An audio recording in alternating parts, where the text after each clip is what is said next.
Дарагія калегі, шаноўныя сябры, сёння ў нас 10-я сустрэча ў цыкле санаторый пад кліпсідрай.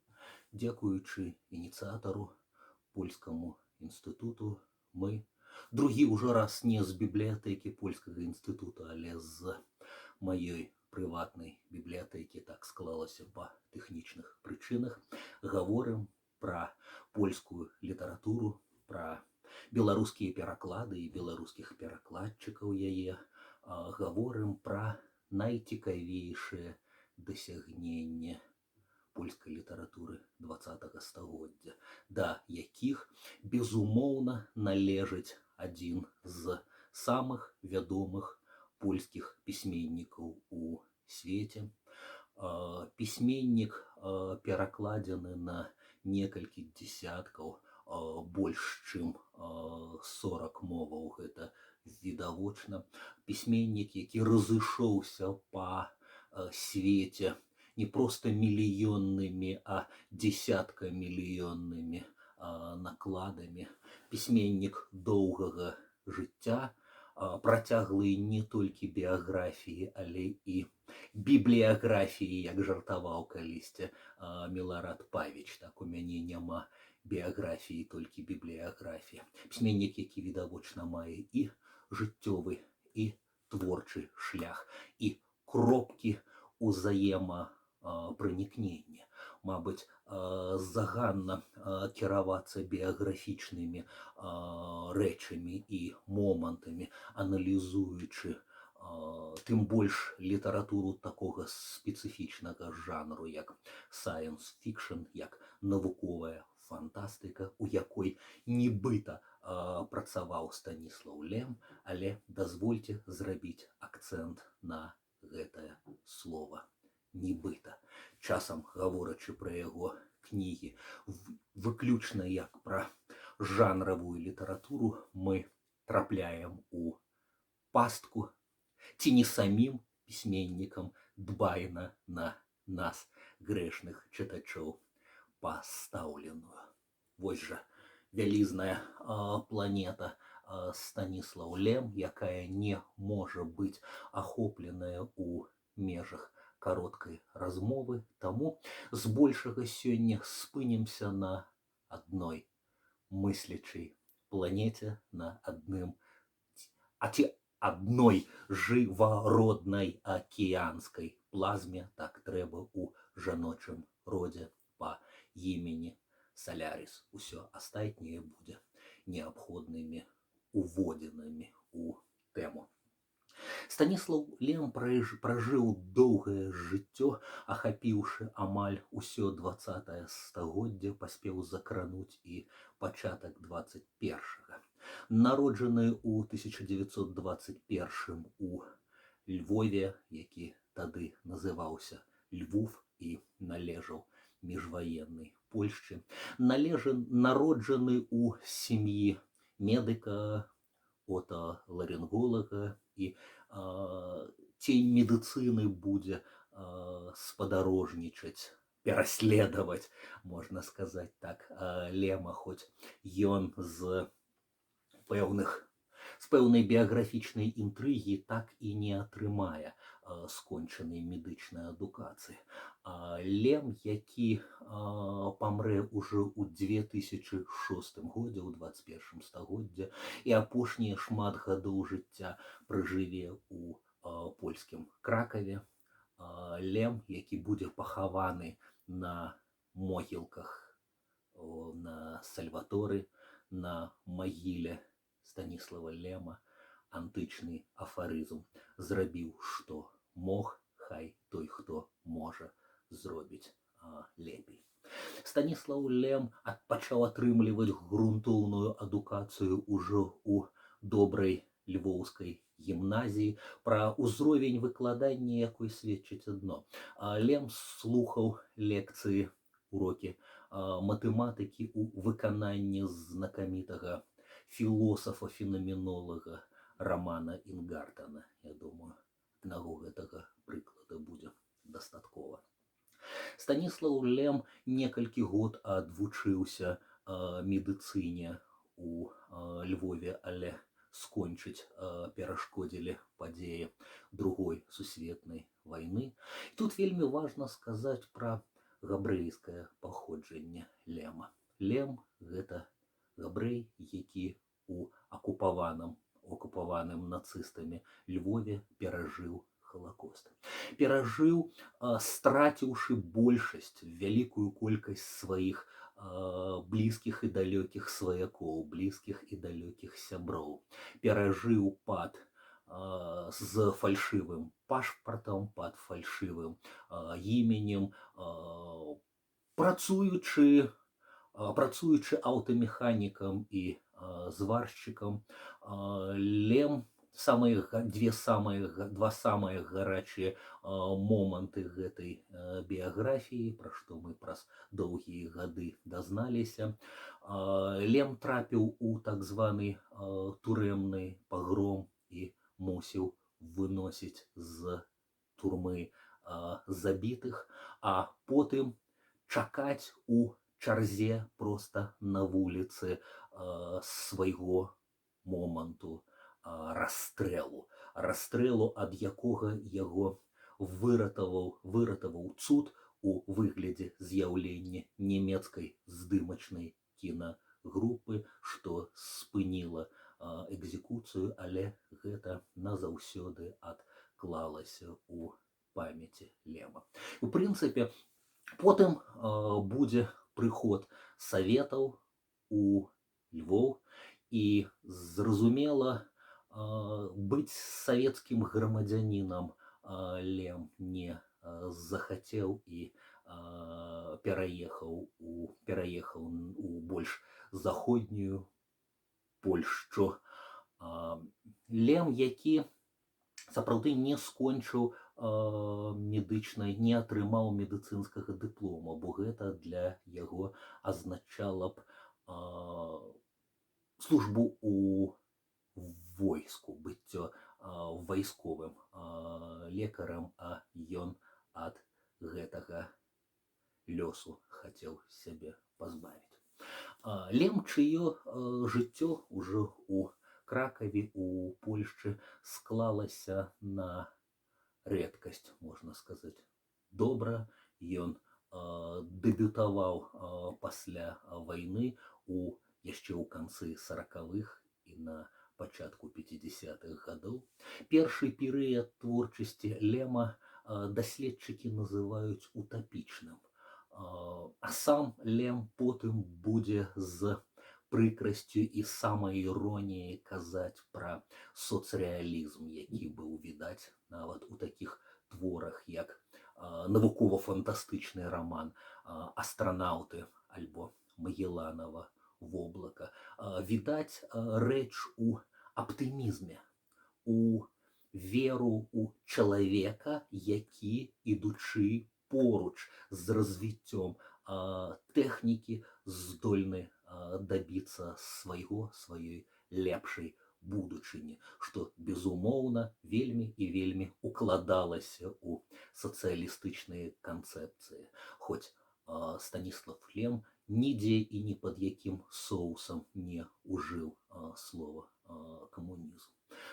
Лем ажаніўся з жанчынаю Барбараю з блізкімі яму навуковымі і духоўнымі інтарэсамі. Жонка таксама была доктарам і ўсё жыццё даглядала і змагалася за здароўе мужа, прымусіла яго апошнія некалькі дзесяцігоддзяў кінуць паленне. Праўда, не прымусіла адмовіцца ад розных дробных слабасцяў, без якіх сябе Станіслаў Лем не мысліў. Напрыклад, атрымліваць асалоду ад слодычаў. Вельмі любіў Лем, як сведчыць тых, хто яго ведаў, халву і марцыпаны ў шакаладзе. Дэталь: пасля смерці аўтара за ягонымі грунтоўнымі шматпавярхоўнымі кніжнымі паліцамі знайшлі фанцікі ад з'едзеных ім пры жыцці слодычаў. Даслоўна некалькі яшчэ біяграфічных момантах, на якіх варта было б спыніцца.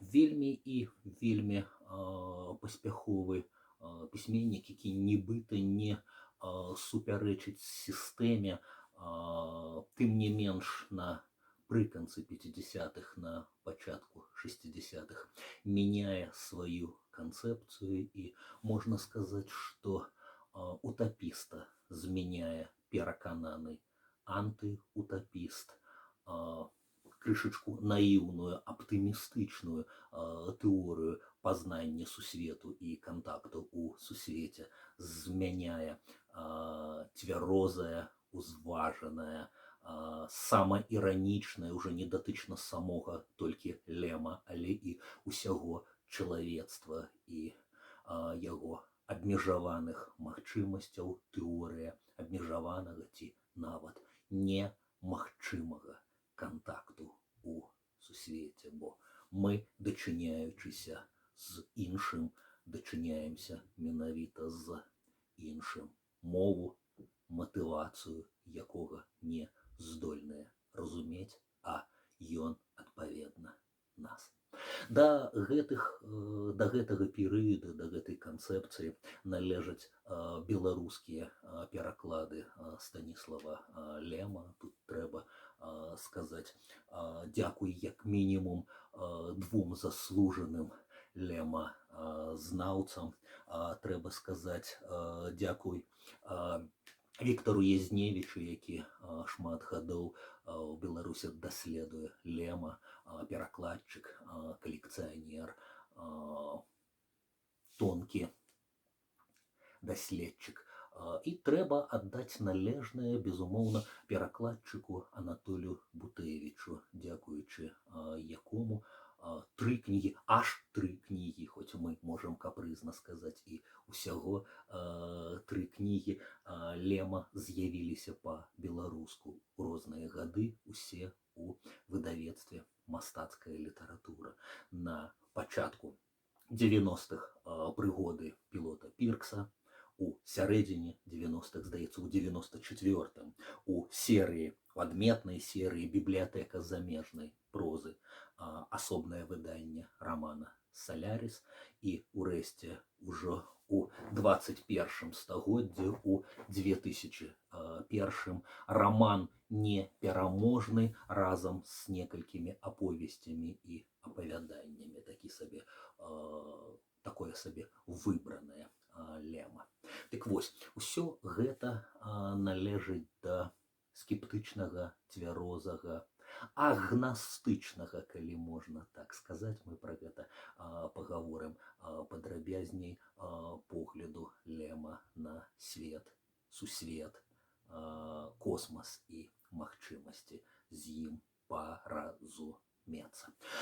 Станіслаў Лем чым далей, тым у большай ступені выходзіць па-за межы сайенс-фікшн, выходзіць, напрыклад, у аўтабіяграфічную прозу. Варта згадаць ягоную кнігу «Высокі замак» 1966 года. Высокі замак, безумоўна, з рэверансамі ў родны Львоў. Хоць, як і шмат іншых народжаных львавян у польскай літаратуры, Лем у сацыялістычнай Польшчы да пары не называе гэты горад па імені, як не рабіў гэтага і паэт Збігнев Герберт, напрыклад. Гэта аўтабіяграфічнае эсэ «Маё жыццё». Гэта яшчэ адзін пераход мяжы ад... Трэба сказаць, што увогуле даследчыкі гавораць, што элемент фікшн памяншаецца з часам, а элемент сайенс робіцца ўсё больш канцэнтраваны, і Лем з непазбежнасцю робіцца не толькі пісьменнікам, але і філосафам, сур'ёзным тэарэтыкам, футуролагам, і, варта сказаць, такія фундаментальныя тамы, хутчэй да філасофскай эсеістыкі належныя, як «Сумма тэхналогіі, не блытаць з суммай тэалогіі Тамаша Аквінскага. Увогуле неймінг гэта тое, чым цудоўна валодае аўтар. Часам адзін паварот, адна змененая літара іранічна адсылае і да папярэднікаў і дазваляе яму выказаць уласны месседж. Грунтоўная кніга дыялогі, філасофія выпадку ці філасофія выпадковасці. І ўрэшце вялізнае двухтомнае даследаванне фантастыка і футуралогія. Што гэта ўсё? Гэта ўжо адназначна не забаўляльны жанр, хоць не былі забаўляльнымі, безумоўна, і класічныя навукова-фантастычныя раманы Лема.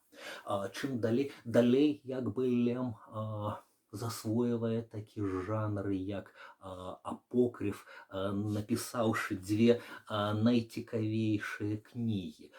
Кнігу «Абсалютная пустата», якая складаецца з рэцэнзій на ніколі не напісаныя кнігі. І другая кніга «Уяўная велічыня». Бачыце, назвы пераміргваюцца між сабою. Гэта кніга прадмоваў да працаў, да раманаў, да аповесцяў, якія на нейкіх этапах Станіслаў Лем задумваў, але так і не напісаў.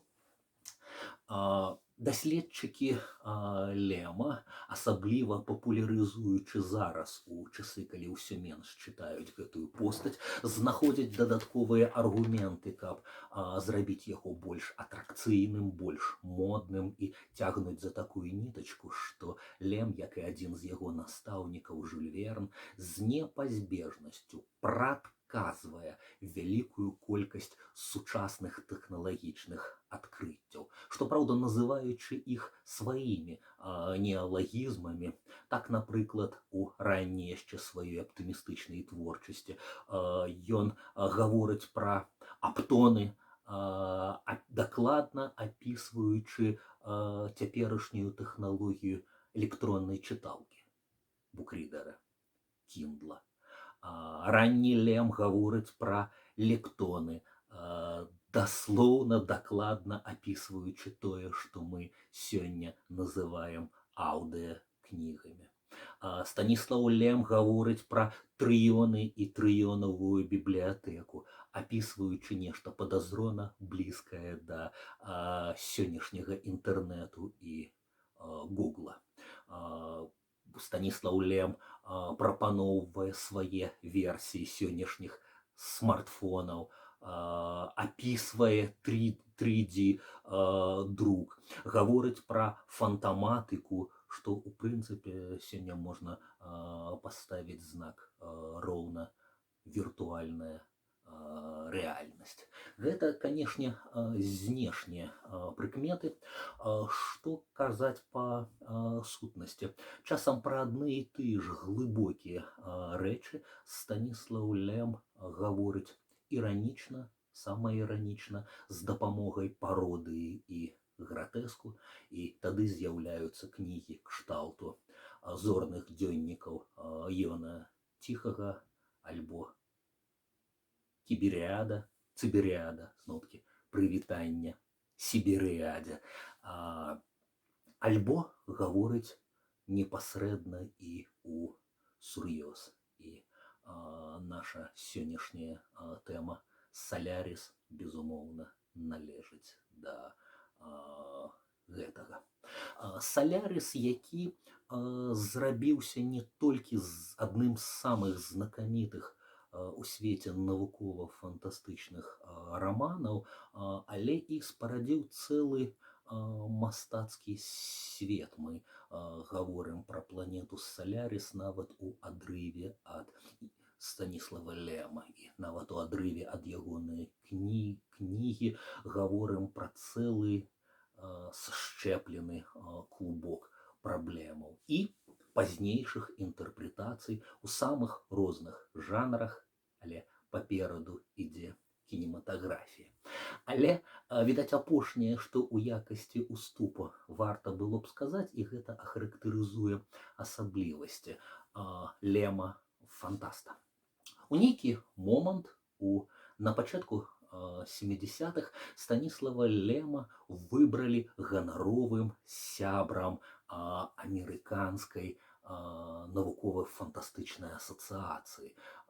Лем без асаблівага піетэту да гэтага паставіўся, і трэба сказаць, што ўжо праз некалькі гадоў Станіслава Лема з трэскам выключылі з ганаровых сяброў гэтай асацыяцыі. У чым праблема? Праблема ў досыць рэзкіх выказваннях Лема пра амерыканскую фантастыку. Выказваннях, якія датычаць таго, што слова «science» аслабівае ў гэтым азначэнні, а фікшн узмацняецца. Лем кідае амерыканскім фантастам дакоры ў тым, што яны ідуць на лёгкае паляванне на чытачоў, б'юць на знешнія эфекты, забываючыся на глыбіню праблемаў і роздумаў. Тое, што амерыканскія фантасты не даравалі Лему, і паперадзе пакрыўджаных ішоў Філіп Дік. Іронія лёсу, бо якраз Філіпа Діка разам з Урсулай Ле Гуін і разам з савецкімі братамі Стругацкімі Лем выключае з гэтай тэндэнцыі, хутчэй вельмі пазітыўна і сімпатычна ацэньвае іхную творчасць. Ці не такое здарэнне вінаватае, гавораць даследчыкі. Нейкі момант Станіслав Лем пераклаў на польскую мову раман Філіпа Діка, але сацыялістычныя выдаўцы не змаглі заплаціць Діку аўтарскіх, а ён запомніў і ў нейкі момант прыпомніў польскаму аўтару. Так ці інакш, Філіп Дік у нейкі момант разразіўся лістом, які шмат у чым нагадваў данос, лістом, адресаваным у ФБР наконт Станіслава Лема. На думку Філіпа Діка, ніякага пісьменніка Станіслава Лема няма. Ёсць цэлая лабараторыя, альбо, скажем так, цэлы камітэт, любіць ён гэтае сацыялістычнае слова, сацыялістычных пісьменнікаў, якія працуюць пад псеўданімам Станіслав Лем з мэтай спаймаць як бы на крючок амерыканскую моладзь і дыскрэдытаваць Амерыку у іхных вачах. Зразумела, тэорыя гэтай версіі не вытрымлівае крытыкі, але Дік звяртае ўвагу на тое, якія розныя паэтыкі у розных творах Лема. Маўляў, адзін і той жа пісьменнік не мог такога напісаць.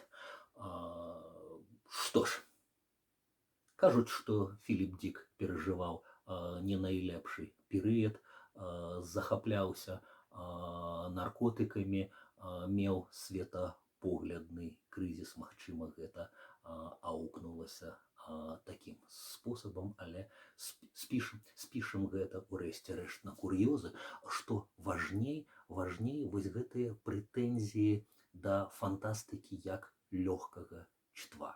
Яна не мусіць быць лёгкім чытвом, на думку Станіслава Лема. Гэта ўсё, што трэба ведаць, уваходзячы ў свет Саляріса. Можна сказаць, што раман Саляріс належыць да своеасаблівай тэтралогіі, кожная частка якой самастойны літаратурны твор, але усе яны разам, папярэдні раман «Эдем», наступныя раманы «Непераможны» і «Голас пана», «Голас Господа», усе яны пра касмічны кантакт, а пры бліжэйшым назіранне яго праблематычнасць, а магчыма і немагчымасць. Такі сабе штуршок шчыўчок па носе і чалавечых амбіцыях атрымлівае чытач у «Непераможным», хай на правах уводзінаў, дзе адзін з нешматлікіх выжыўшых на планеце Рэгіс яго завуць, Роган разважае так. Чалавек, гэта ён зараз разумеў, яшчэ не ўзняўся на належную вышыню, яшчэ не заслужыў права быць, а не толькі лічыцца асобай, прыгожа названай галактацэнтрычнай. Галактацэнтрызм не ў тым, каб шукаць толькі падобных да сябе і разумець толькі іх, а ў тым, каб не ўмешвацца не ў свае, нечалавечыя справы. Захапіць, асвоіць пустэчу, вядома ж, можна, але нельга нападаць на тое, што за мільёны гадоў стварыла ўласную, ні ад каго і ні ад чаго, акрамя законаў прыроды, незалежную, устойлівую раўнавагу існавання, дзейнага, актыўнага існавання, якое не горш і не лепш за існаванне белковых цел, якія называюцца жывёлай альбо людзьмі. Так разважае Роган. І далей. Ён раптам здаўся сабе смешным з гэтым выпраменнікам, паспешна атабраным у нябожчыка. Больш за тое, ён адчуваў сябе непатрэбным у гэтай краіне, дзе царавала смерць, дзе маглі існаваць і перамагаць толькі нежывыя стварэнні, каб здзейсняць таямнічыя дзействы, якіх не павінны бачыць нечыя жывыя вочы. Не са страхам, а з ашаламляльным здзіўленнем удзельнічаў ён нядаўна ў тым, што тут адбывалася. Роган ведаў, што ніхто з вучоных не здолее зразумець ягоных адчуванняў. Але цяпер ён хацеў вярнуцца, не толькі як вястун гібелі сяброў, але і як чалавек, які будзе дабівацца, каб гэтую планету пакінулі некранутай. Не ўсё і не заўсёды належыць нам, падумаў ён, павольна спускаючыся ўніз па расколіне. Вось жа, уласна кажучы, кніжка напісаная на некалькі гадоў пазней, наступнай пасля Салярыса, але у канцэнтраваным выглядзе выдае тыя самыя пытанні. Але вось жа Салярыс, яна жывародная акіянская плазма, адзіны насельнік, адзіны арганізм аднайменнай планеты, вакол якой цыркулюе вялізная, але парадкам ужо падзаняпалая станцыя. Салярыстыка як навука пасля аптымістычнага перыяда відавочна перажывае крызіс, і для Станіслава Лема гэта аказія паіранізаваць з нагоды сучаснай навукі і яе магчымасцяў, якая толькі класіфікуе і прыдумляючы новыя і новыя тэрміны, нібыта стварае ілюзію нашай як бы гнасеалагічнай, эпістэмалагічнай усемагутнасці, хоць насамрэч мы не здольныя зразумець элементарныя карані гэтага. Псіхолог, доктар-псіхолог Кріс Кельвін, які прылетае на планету, дзе ад дзесяткаў і дзесяткаў колішніх даследчыкаў застаюцца трое, а непасрэдна перад прылётам Кріса канчае самагубствам таямніча Гібарян, якога ён лічыў сваім ментарам, настаўнікам. Даследчыкі застаюцца ў траіх: суворы аскетычны рыцар навукі Сарторыус і, можа быць, больш чалавечы, у тым сэнсе, што больш эмацыйны Снаут, з якім пераважна і дыскутуе аўтар пра самае важнае, так бы мовіць, апошняе пытанне. Можа быць, забегаючы крышачку наперад, прапаную вашай увазе такую дыскусію. Даслоўна яе не адбываецца на старонках Лема. Тое, што такая дыскусія з'явілася, заслуга двух кінасцэнарыстаў, пісьменніка Фрыдріха Гаренштейна і геніяльнага рэжысёра Андрэя Таркоўскага, але давайте паслухаем, пра што гавораць Кельвин і Снаут на станции Солярис. А сколько тебе лет?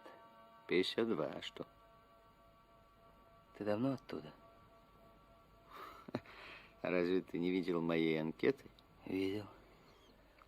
Послушай, после того, как ты прожил здесь столько лет, ясно ли ты ощущаешь свою связь с жизнью там?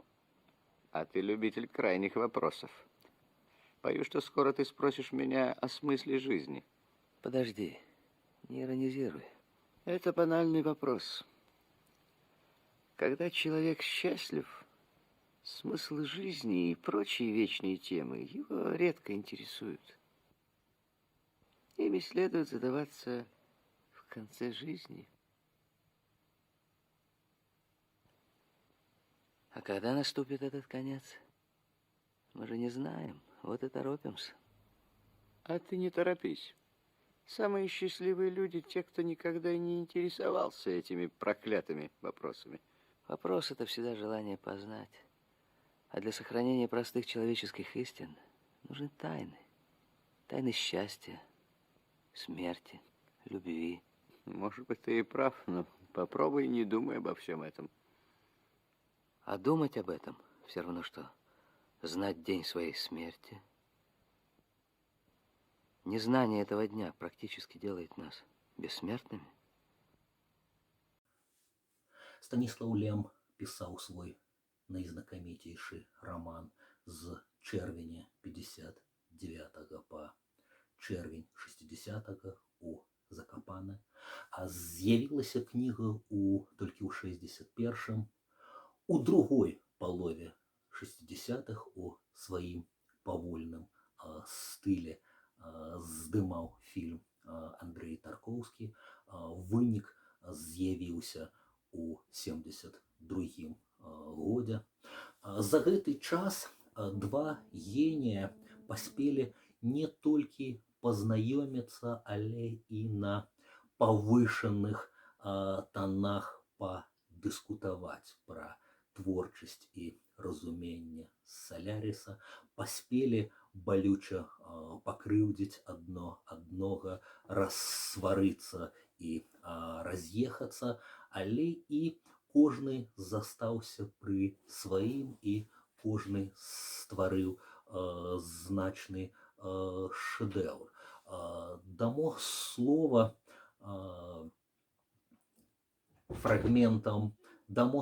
фрагментам інтэрв'ю Станіслава Лема. Я думаю, што з прэтэнзій да Андрэя Таркоўскага найлепшым чынам мы пачуем і аўтарскае разуменне сваёй кнігі.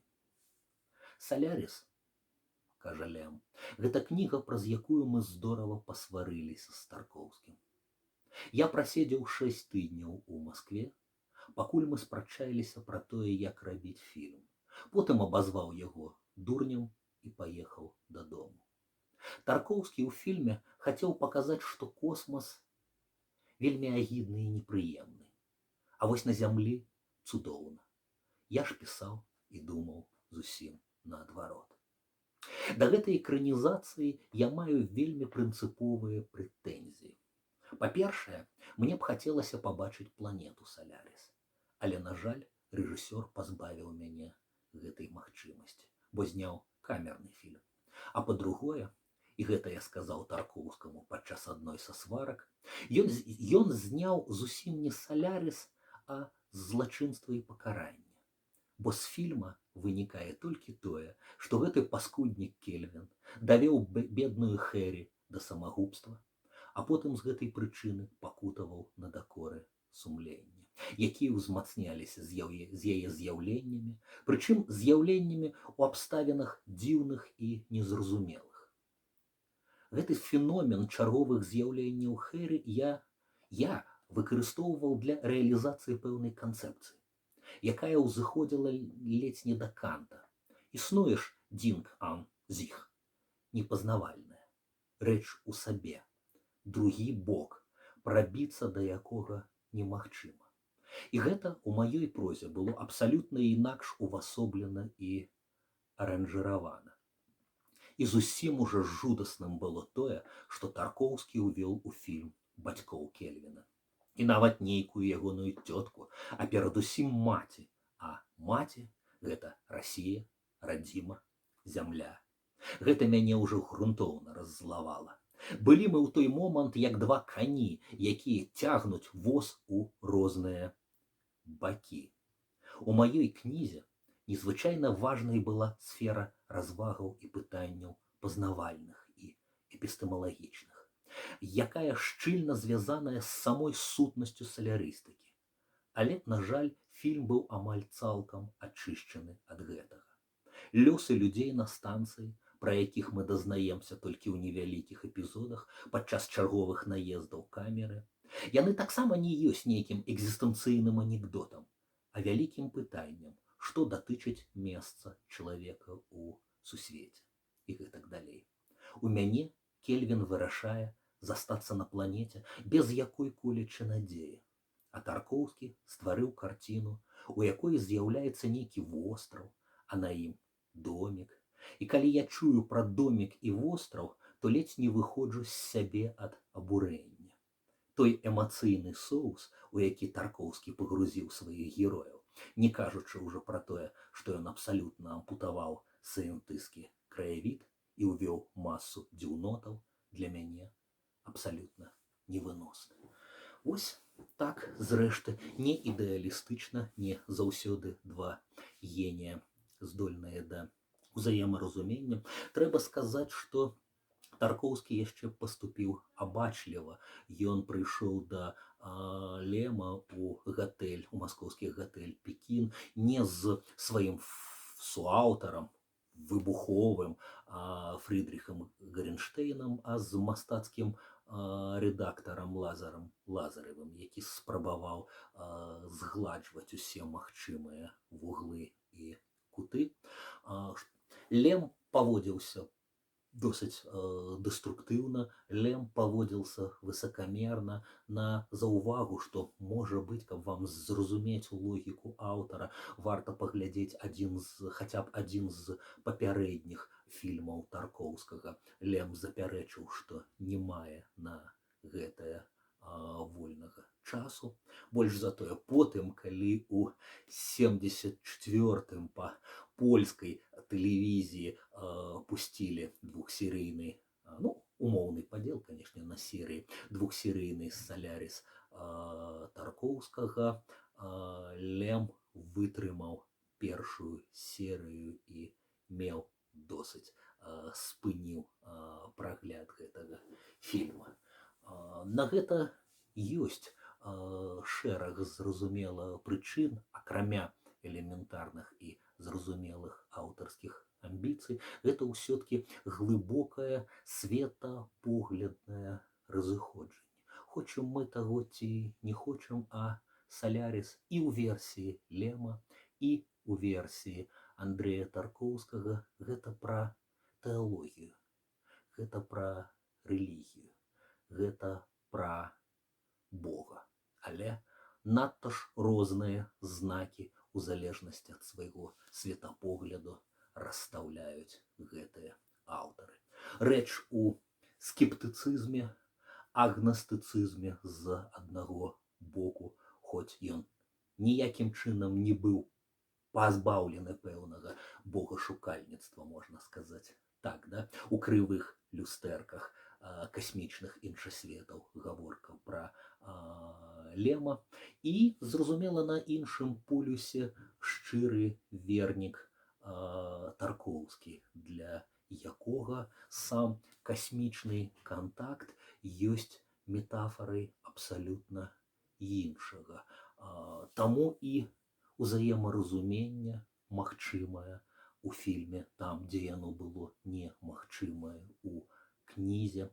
Таму «Салярис» у пэўным сэнсе разумее, і калі гэта яшчэ Лемам прыдуманы, да, сюжэтны ход, энцефалаграма Кріса Кельвіна выпраменьваннем дасылаецца Салярису, у фінале Таркоўскага планета пачынае відавочным чынам рэагаваць на гэты сігнал, чаго блізка не магло быць у Лема.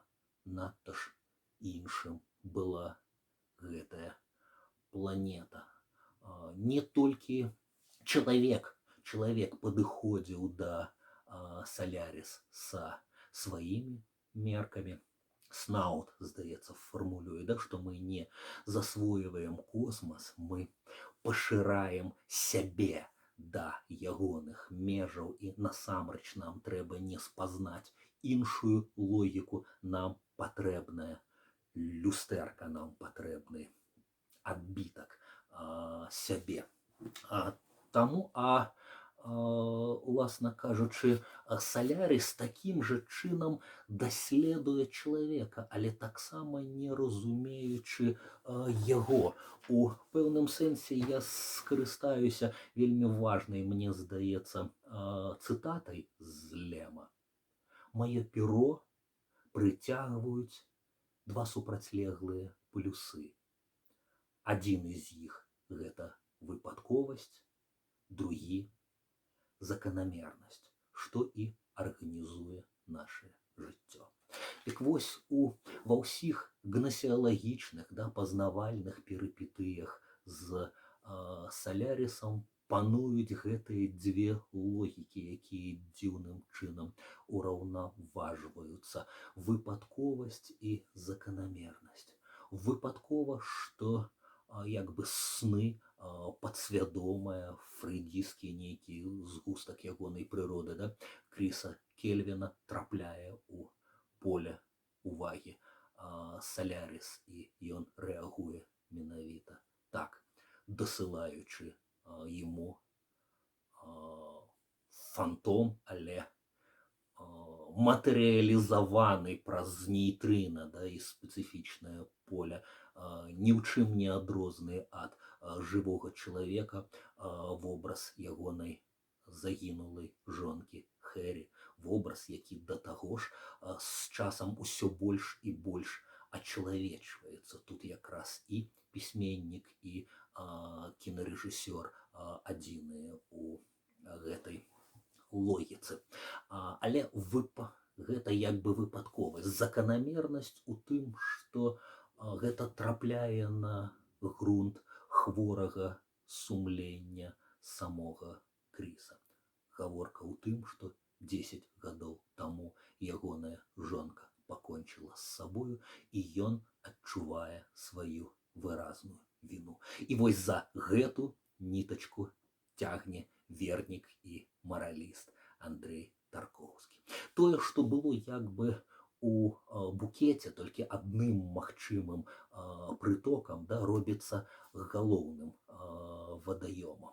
Чалавечае сумленне, чалавечая хворая памяць робіцца галоўным аб'ектам даследавання у фільме Салярис, да, у знакамітым фільме 72-го году. Калі ж вяртацца да кнігі, з яе амаль тэалагічнай пастаноўкай пытання, я паспрабую працытаваць іншы. Якраз такі ён не мог трапіць у фільм Таркоўскага, але найважнейшы для самой кнігі дыялог Кріса Кельвіна і Снаута. Ах, ты зусім не ведаеш, у чым справа. Скажы мне, ты верыш у Бога? Снаут пранізліва зірнуў на мяне. Што? Хто сёння верыць? Яго вочы гарэлі неспакоем. Усё гэта не так проста, пачаў я знарок абыякавым голасам. Мяне цікавіць нетрадыцыйны земны Бог.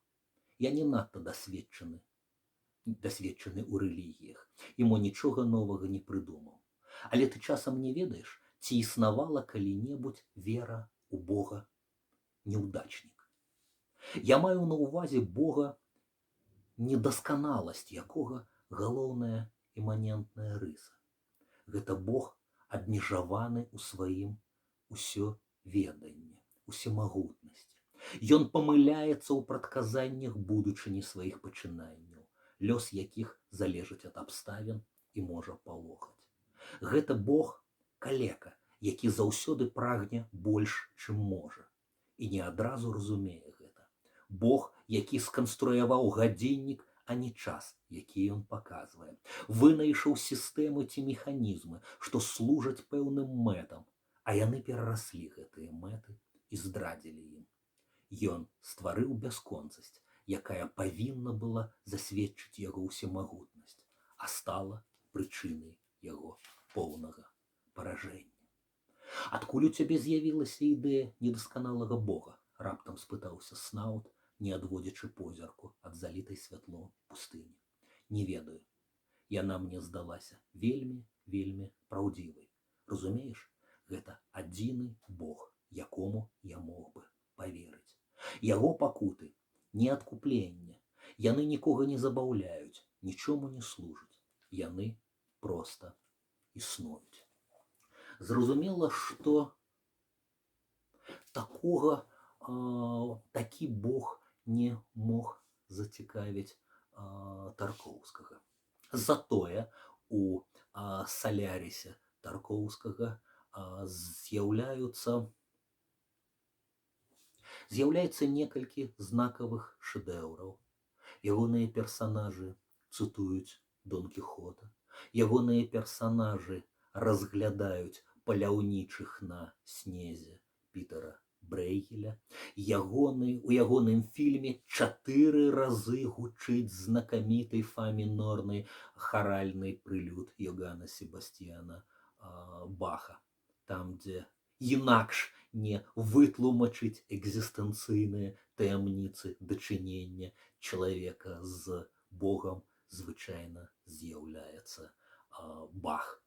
Ну і той самы фінал, які у нечым абразіў Станіслава Лема. Востраў, які з'яўляецца на паверхні акіяну Саляріса, з копіяй дома, сюррэалістычнай, праўда. Унутры дома ідзе дождж, водная стыхія, асобная размова для Таркоўскага. Усё з калыхання водарасцяў яшчэ ў зімным вадаёме пачынаецца і рыхтуе чытача да з'яўлення Саляріс. Але ўрэшце рэшт бацька, адсутны у Лема, з'яўляецца на парозе, і сын апускаецца перад ім на калені, што ў пэўным сэнсе не проста тонка намікае, а наўпрост імітуе знакамітую карціну Рембранта «Вяртанне марнатраўнага сына». Што гэта ёсць? Зрэшты, няўдзячная рэч пераказваць геніяльныя фільмы сваімі словамі. Давайте паглядзім і паслухаем.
праз 30 год у 2002 у Голливуде на 20th Century Fox з'яўляецца фармальна экранізацыя романа Станіслава Лема, але адначасова ледзь не ремейк Тарковскага з такой самай назвай «Солярис» рэжысёра Стівена Содерберга.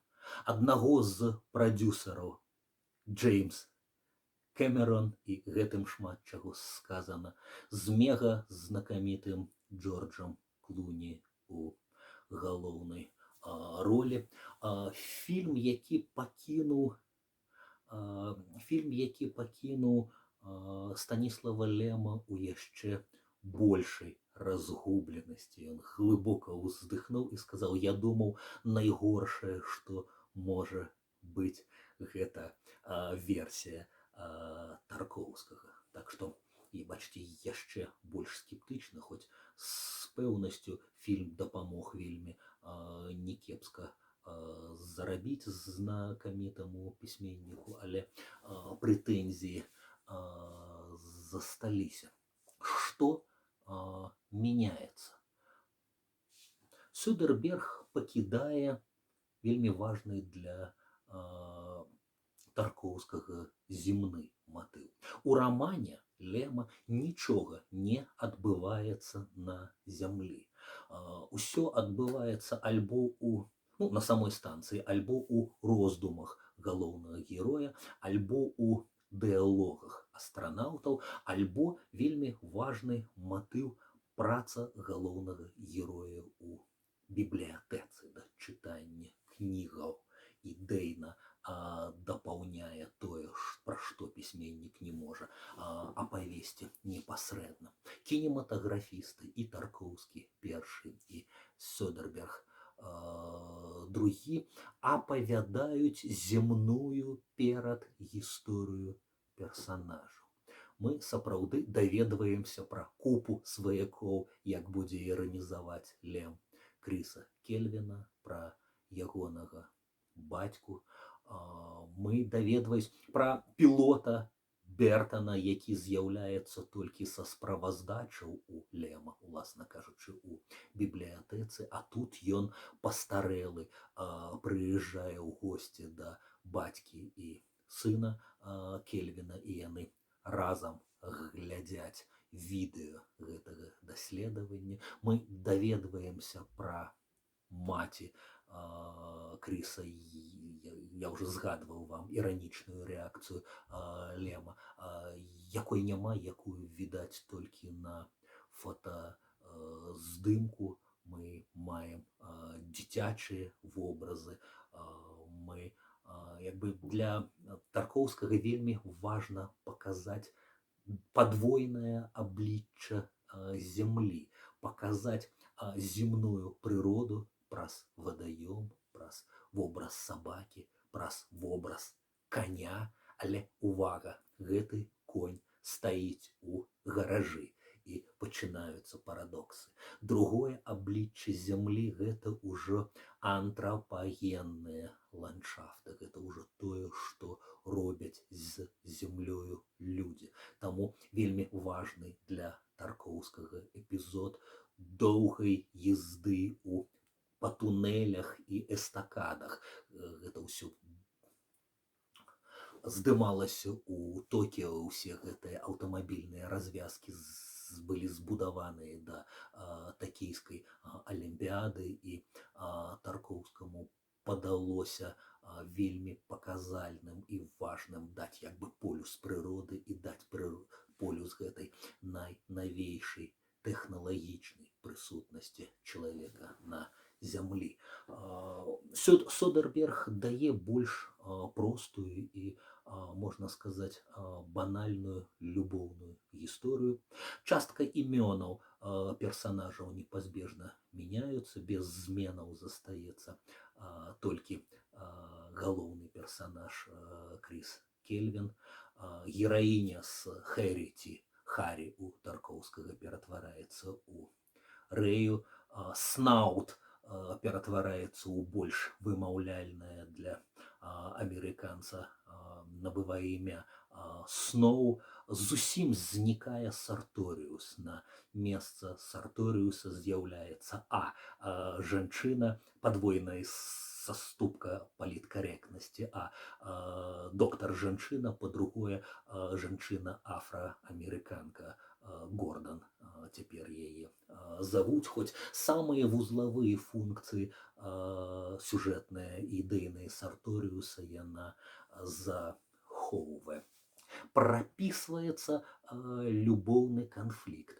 Тое, пра што не дагаварыў Лем, тое, пра што вельмі пункцірна сказаў Таркоўскі, бо для Кріса гісторыя з Харі — гэта праблема ягонай памяці, ягонай віны. Ён зноў і зноў перажывае, што пасля спрэчкі, мы не ведаем, пра што была гэта спрэчка, да? Ён яе пакінуў, папярэдне расказаўшы пра прэпараты, якія захоўваюцца ў лядоўні, а потым баіцца вярнуцца, хоць ведае, што Хэрі намікае, што можа зрабіць нешта з сабою, да? Але калі занадта позна вяртаецца, то ўсё сапраўды занадта позна. Яна прымае гэты прэпарат, яна сканчае жыццё самагубствам. Вось у Содерберга з'яўляецца банальная лабавая матывацыя.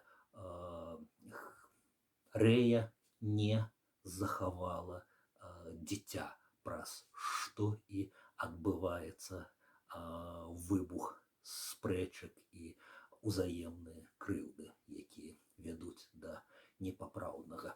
Цалкам разумею Лема у ягоным магчымым абурэнні, да?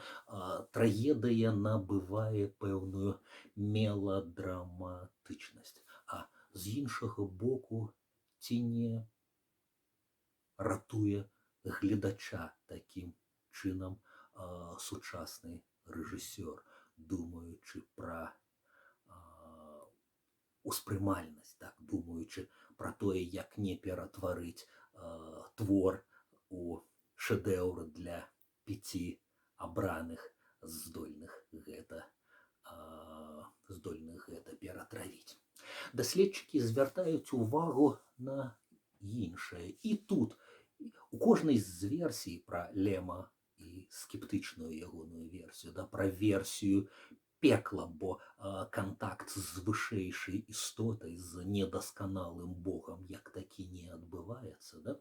Гавораць пра пэўны варыянт чыстца, чысцілішча у Таркоўскага, чые персанажы працуюць з хворай памяццю і сумленнем. Але урэшце рэшт, пасля невыносных пакутаў, намёк на уратаванне і на дараванне фіналам, які мы глядзелі, як бы дадзены.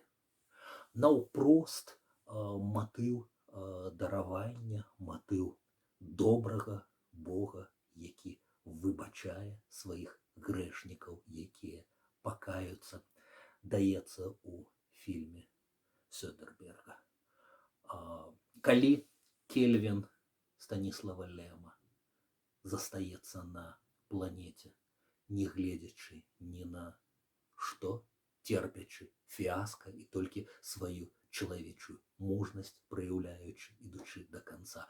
Калі Таркоўскі з Грынштэйнам даюць гледачу штосьці падобнае да фінала булгакаўскага майстра і Маргарыты.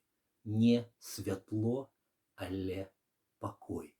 Ці не пра тое вядзецца, калі з'яўляецца востраў і бацька, да якога герой можа вярнуцца.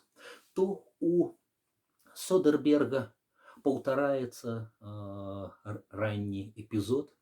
Герой на першы погляд у сваім доме, але ён рэжа палец, і раптам здаецца, што гэты палец імгненна генеруе, а Таму як бы пытанне, ці не на Салярісе, ці не на Саляріс ён у новай якасці такога сабе фантома, да, якія прыходзілі да яго. І тут з'яўляецца рэя і гучыць ідэя, што усім усё даравана. Вот так, наўпрост, як у першай і другой частцы гётаўскага Фауста, дзе спачатку усё даравана Маргарыце, а потым і самому галоўнаму герою. Зрэшты, давайте зірнем, як гэта выйшла у Цуцерберга. When you want to get hitched? If you keep putting this off, 15 or 20 years, I'm just going to stop asking. You know, you're with the right man. Your wife, she's dead.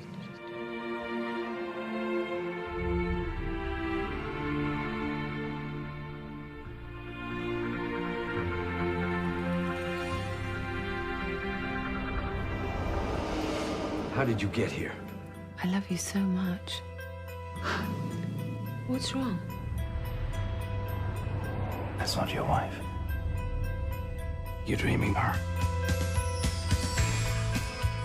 She's alive. You found me. I came for you. This is my chance. You don't know what you're in for. Go back. Go back to Earth. You'll die here. You're being manipulated. We are not taking her with us. Are you going to stop me from taking her back? Пасля з'яўлення фільма 2002 года на яго адгукнуўся вядомы рускі эсеіст Александр Енис, напісаўшы пра 3 версіі Саляріса. Дазволю сабе напрыканцы нашай размовы невялікую цытату з ягонага эсэ. Лем увайшоў у літаратуру 20-го стагоддзя у вельмі рэдкай якасці, стваральнікам не новага стылю, а новага свету. Мы ўжо так засвоіліся з прыдуманай ім планетай Саляріс, што ўключылі яе ў каталог уяўных светаў разам з Атлантыдай, Утопіяй ці Лапутай. У прыпавесці пра разумны акіян ёсць лаканічнасць і шматслойнасць, якія дазваляюць прыдумцы жыць і па-за тэкстам, які яе спарадзіў, перастаўшы быць выключнай уласнасцю аўтара, што не можа не раздражняць уладальніка. Саляріс выявіўся крыніцай самых разнастайных інтэрпрэтацый. Усе яны, уключаючы, канешне, і абедзве экранізацыі, адсекаюць ад рамана тое, што лічаць для сябе лішнім, пакідаючы толькі касцяк задумы. Вось жа, думаю, што некепская падагульняльная выснова.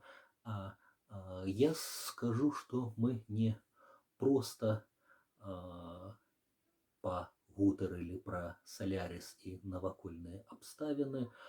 Гэта першы крок да, магчыма, больш глыбокіх кантактаў з Лемам, таму што наступны год Польшча урачыста абвесціла годам Станіслава Лема.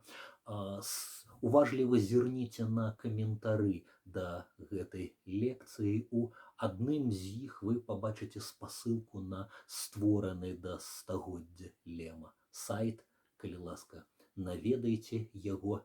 Па другой спасылцы вельмі рэкамендую вам аўдыакнігу